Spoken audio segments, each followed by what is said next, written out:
The ghost in Master B.'s room.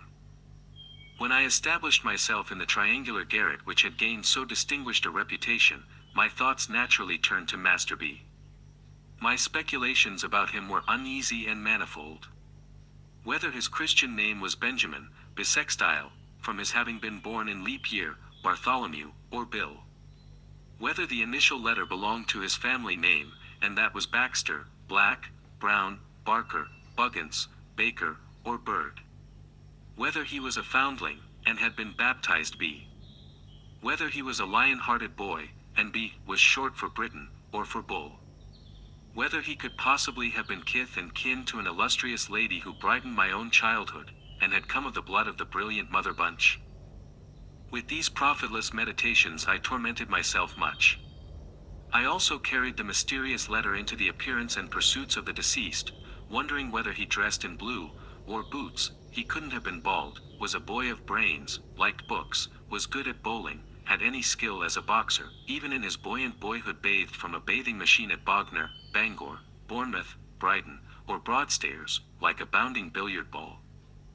So, from the first, I was haunted by the letter B. It was not long before I remarked that I never by any hazard had a dream of Master B, or of anything belonging to him. But, the instant I awoke from sleep, at whatever hour of the night, my thoughts took him up, and roamed away, trying to attach his initial letter to something that would fit it and keep it quiet. For 6 nights, I had been worried this in Master B.'s room, when I began to perceive that things were going wrong. The first appearance that presented itself was early in the morning when it was but just daylight and no more. I was standing shaving at my glass, when I suddenly discovered, to my consternation and amazement, that I was shaving not myself I am 50 but a boy. Apparently Master B. I trembled and looked over my shoulder, nothing there. I looked again in the glass, and distinctly saw the features and expression of a boy, who was shaving, not to get rid of a beard, but to get one. Extremely troubled in my mind, I took a few turns in the room, and went back to the looking-glass, resolved to steady my hand and complete the operation in which I had been disturbed. Opening my eyes, which I had shut while recovering my firmness, I now met in the glass, looking straight at me, the eyes of a young man of 4 or 5 and 20. Terrified by this new ghost, I closed my eyes, and made a strong effort to recover myself. Opening them again, I saw, shaving his cheek in the glass, my father, who has long been dead. Nay, I even saw my grandfather too, whom I never did see in my life. Although naturally much affected by these remarkable visitations, I determined to keep my secret, until the time agreed upon for the present general disclosure. Agitated by a multitude of curious thoughts, I retired to my room, that night, prepared to encounter some new experience of a spectral character. Nor was my preparation needless, for, waking from an uneasy sleep at exactly 2 o'clock in the morning, what were my feelings to find that I was sharing my bed with the skeleton of Master B. I sprang up, and the skeleton sprang up also. I then heard a plaintive voice saying, "Where am I? What is become of me?" and, looking hard in that direction, perceived the ghost of Master B. The young spectre was dressed in an obsolete fashion, or rather, was not so much dressed as put into a case of inferior pepper and salt cloth, made horrible by means of shining buttons. I observed that these buttons went, in a double row, over each shoulder of the young ghost, and appeared to descend his back. He wore a frill round his neck. His right hand, which I distinctly noticed to be inky, was laid upon his stomach, connecting this action with some feeble pimples on his countenance, and his general air of nausea. I concluded this ghost to be the ghost of a boy who had habitually taken a great deal too much medicine. "Where am I?" said the little spectre, in a pathetic voice. "And why was I born in the calomel days, and why did I have all that calomel given me?" I replied, with sincere earnestness, that upon my soul I couldn't tell him. "Where is my little sister?" said the ghost, "and where my angelic little wife, and where is the boy I went to school with?" I entreated the phantom to be comforted, and above all things to take heart respecting the loss of the boy he went to school with. I represented to him that probably that boy never did, within human experience, come out well, when discovered. I urged that I myself had, in later life, turned up several boys whom I went to school with, and none of them had at all answered. I expressed my humble belief that that boy never did answer. I represented that he was a mythic character, a delusion, and a snare. I recounted how, the last time I found him at a dinner party behind a wall of white cravat, with an inconclusive opinion on every possible subject, and a power of silent boredom absolutely titanic. I related how, on the strength of our having been together at Bull Doyle's, he had asked himself to breakfast with me, a social offense of the largest magnitude, how, fanning my weak embers of belief in Doyle's boys, I had let him in, and how, he had proved to be a fearful wanderer about the earth, pursuing the race of Adam with inexplicable notions concerning the currency, and with a proposition that the Bank of England should, on pain of being abolished, instantly strike off and circulate, God knows how many thousand millions of 10 and 6-penny notes. The ghost heard me in silence, and with a fixed stare. "Barber," it apostrophized me when I had finished. "Barber?" I repeated, for I am not of that profession. "Condemned," said the ghost, "to shave a constant change of customers now, me now, a young man now, thyself as thou art now, thy father now, thy grandfather, condemned, too, to lie down with a skeleton every night, and to rise with it every morning." I shuddered on hearing this dismal announcement. "Barber! Pursue me." I had felt, even before the words were uttered, that I was under a spell to pursue the phantom. I immediately did so, and was in Master B.'s room no longer. Most people know what long and fatiguing night journeys have been forced upon the witches who used to confess, and who, no doubt, told the exact truth, particularly as they were always assisted with leading questions, and the torture was always ready.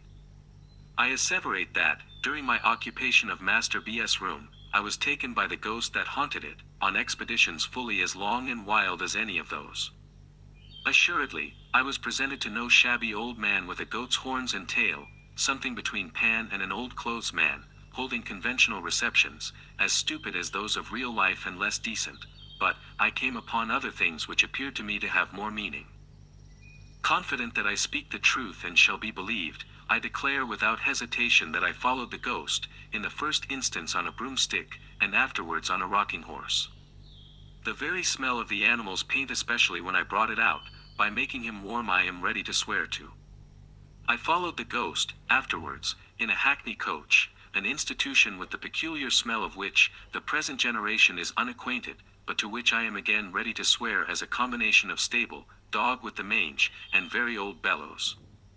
In this, I appeal to previous generations to confirm or refute me. I pursued the phantom, on a headless donkey, at least, upon a donkey who was so interested in the state of his stomach that his head was always down there, investigating it, on ponies, expressly born to kick up behind, on roundabouts and swings, from fairs, in the first cab, another forgotten institution where the fare regularly got into bed, and was tucked up with the driver. Not to trouble you with a detailed account of all my travels in pursuit of the ghost of Master B, which were longer and more wonderful than those of Sinbad the Sailor, I will confine myself to one experience from which you may judge of many. I was marvelously changed. I was myself, yet not myself. I was conscious of something within me, which has been the same all through my life, and which I have always recognized under all its phases and varieties as never altering, and yet I was not the I who had gone to bed in Master B.'s room. I had the smoothest of faces and the shortest of legs, and I had taken another creature like myself, also with the smoothest of faces and the shortest of legs, behind the door, and was confiding to him a proposition of the most astounding nature. This proposition was, that we should have a seraglio. The other creature assented warmly. He had no notion of respectability, neither had I. It was the custom of the East, it was the way of the good Caliph Harun al-Rashid. Let me have the corrupted name again for once, it is so scented with sweet memories. The usage was highly laudable, and most worthy of imitation. Oh, yes. Let us, said the other creature with a jump, have a seraglio. It was not because we entertained the faintest doubts of the meritorious character of the Oriental establishment we proposed to import, that we perceived it must be kept a secret from Miss Griffin. It was because we knew Miss Griffin to be bereft of human sympathies, and incapable of appreciating the greatness of the great Haroun. Mystery impenetrably shrouded from Miss Griffin then, let us entrust it to Miss Buell. We were 10 in Miss Griffin's establishment by Hampstead Ponds, 8 ladies and 2 gentlemen. Miss Buell, whom I judged to have attained the ripe age of 8 or 9, took the lead in society. I opened the subject to her in the course of the day, and proposed that she should become the favorite. Miss Buell, after struggling with the diffidence so natural to, and charming in, her adorable sex, expressed herself as flattered by the idea, but wished to know how it was proposed to provide for Miss Pipson. Miss Buell, who was understood to have vowed towards that young lady, a friendship, halves, and no secrets, until death, on the church service and lessons complete in 2 volumes with case and lock, Miss Buell said she could not, as the friend of Pipson, disguise from herself, or me, that Pipson was not one of the common.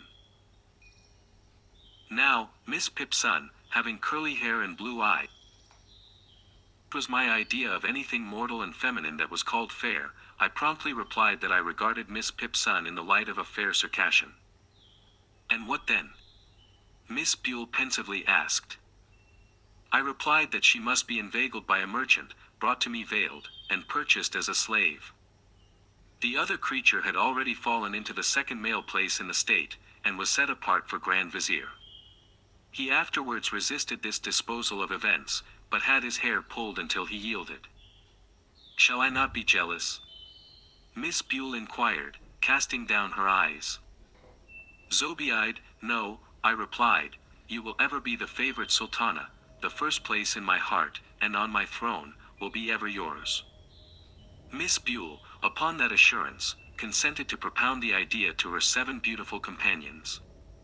It occurring to me, in the course of the same day, that we knew we could trust a grinning and good-natured soul called Tabby, who was the serving drudge of the house, and had no more figure than one of the beds, and upon whose face there was always more or less blacklead. I slipped into Miss Buell's hand after supper, a little note to that effect, dwelling on the blacklead as being in a manner deposited by the finger of Providence, pointing Tabby out for Mesrour, the celebrated chief of the blacks of the harem. There were difficulties in the formation of the desired institution, as there are in all combinations. The other creature showed himself of a low character, and, when defeated in aspiring to the throne, pretended to have conscientious scruples about prostrating himself before the caliph, wouldn't call him commander of the faithful, spoke of him slightingly and inconsistently as a mere chap, said he. The other creature wouldn't play, and was otherwise coarse and offensive. This meanness of disposition was, however, put down by the general indignation of an united seraglio, and I became blessed in the smiles of 8 of the fairest of the daughters of men. The smiles could only be bestowed when Miss Griffin was looking another way, and only then in a very wary manner, for there was a legend among the followers of the Prophet that she saw with a little round ornament in the middle of the pattern on the back of her shawl. But every day after dinner, for an hour, we were all together, and then the favorite and the rest of the royal harem competed who should most beguile the leisure of the serene Haroun, reposing from the cares of state, which were generally, as in most affairs of state, of an arithmetical character, the commander of the faithful being a fearful boggler at a sum. On these occasions, the devoted Mesrour, chief of the blacks of the harem, was always in attendance, Miss Griffin usually ringing for that officer, at the same time, with great vehemence, but never acquitted himself in a manner worthy of his historical reputation. In the first place, his bringing a broom into the divan of the caliph, even when Haroun wore on his shoulders the red robe of anger, Miss Pipson's police, though it might be got over for the moment, was never to be quite satisfactorily accounted for. In the second place, his breaking out into grinning exclamations of "Lork, you pretties," was neither Eastern nor respectful. In the third place, when specially instructed to say Bismillah, he always said Hallelujah.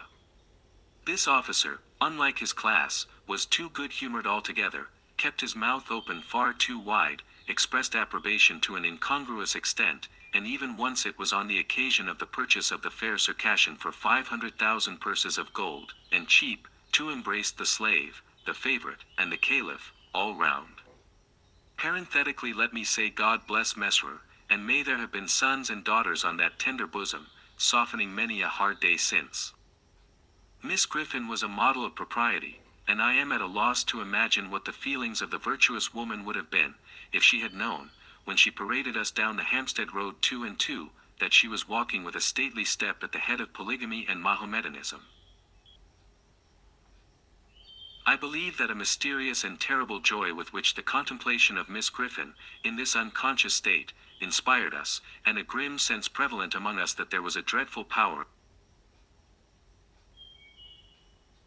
Our knowledge of what Miss Griffin, who knew all things that could be learnt out of book, didn't know, were the main spring of the preservation of our secret.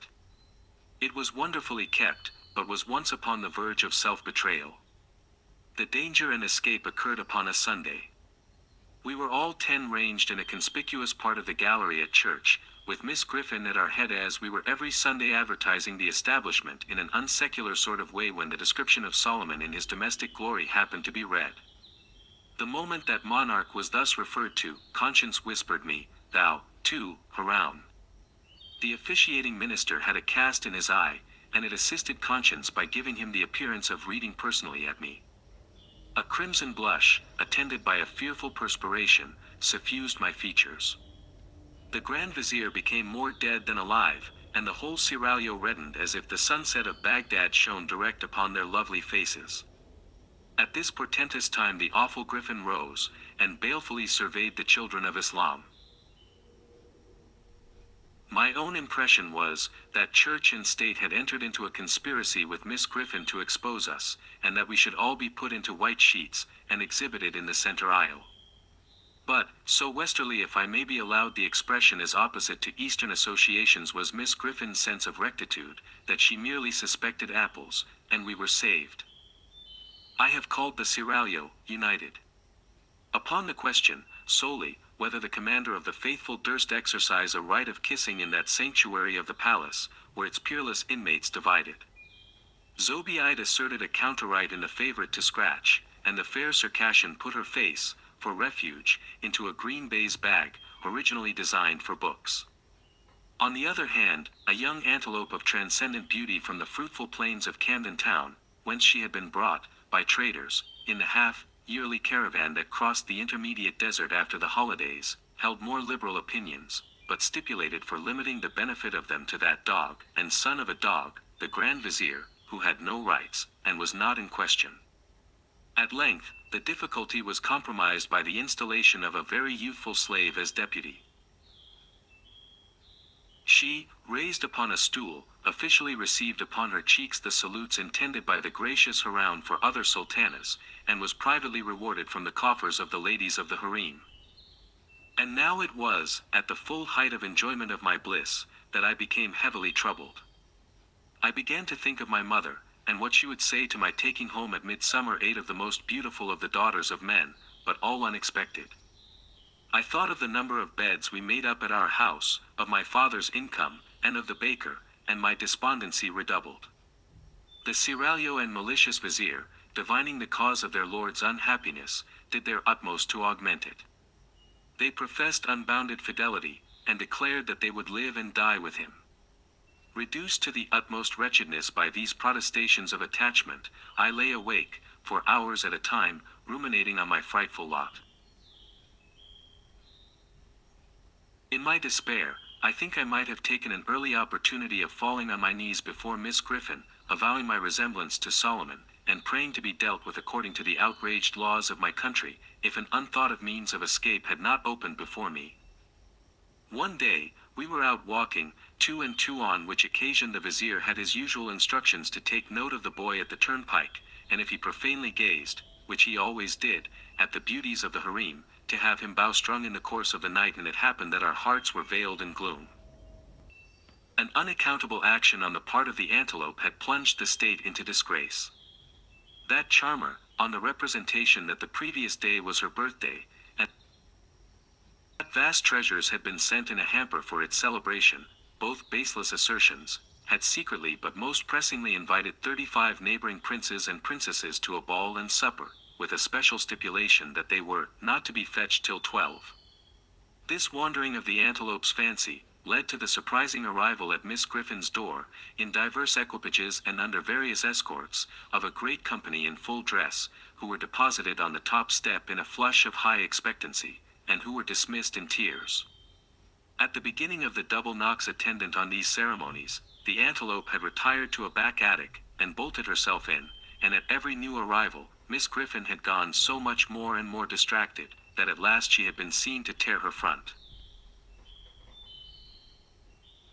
Ultimate capitulation on the part of the offender, had been followed by solitude in the linen closet, bread and water and a lecture to all, of vindictive length, in which Miss Griffin had used expressions. Firstly, I believe you all of you knew of it. Secondly, every one of you is as wicked as another. Thirdly, a pack of little wretches.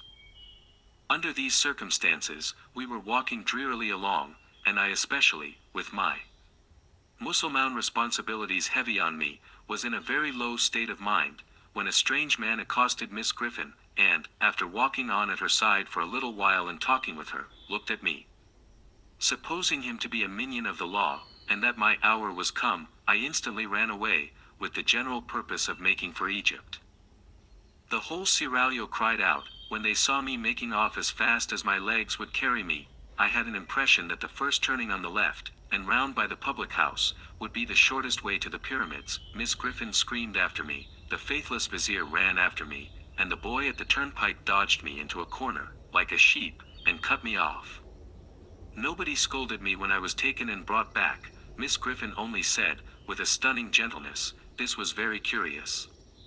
Why had I run away when the gentleman looked at me? If I had had any breath to answer with, I dare say I should have made no answer. Having no breath, I certainly made none. Miss Griffin and the strange man took me between them, and walked me back to the palace in a sort of state, but not at all, as I couldn't help feeling, with astonishment, in culprit state. When we got there, we went into a room by ourselves, and Miss Griffin called in to her assistance, Mesrour, chief of the dusky guards of the harem. Mesrour, on being whispered to, began to shed tears. "Bless you, my precious," said that officer, turning to me, "your paws took bitter bad." I asked, with a fluttered heart, "Is he very ill?" "Lord temper the wind to you, my lamb," said the good Mesrour, kneeling down, that I might have a comforting shoulder for my head to rest on, "your pa's dead." Haroun al Raskid took to flight at the words. The seraglio vanished. From that moment, I never again saw one of the 8 of the fairest of the daughters of men. I was taken home, and there was dead at home as well as death, and we had a sale there. My own little bed was so superciliously looked upon by a power unknown to me, hazily called the trade, that a brass coal scuttle, a roasting jack, and a bird cage, were obliged to be put into it to make a lot of it, and then it went for a song. So I heard mentioned, and I wondered what song, and thought what a dismal song it must have been to sing. Then, I was sent to a great, cold, bare, school of big boys, where everything to eat and where was thick and clumpy, without being enough, where everybody, largo and small, was cruel, where the boys knew all about the sale, before I got there, and asked me what I had fetched, and who had bought me, and hooted at me, going, gone.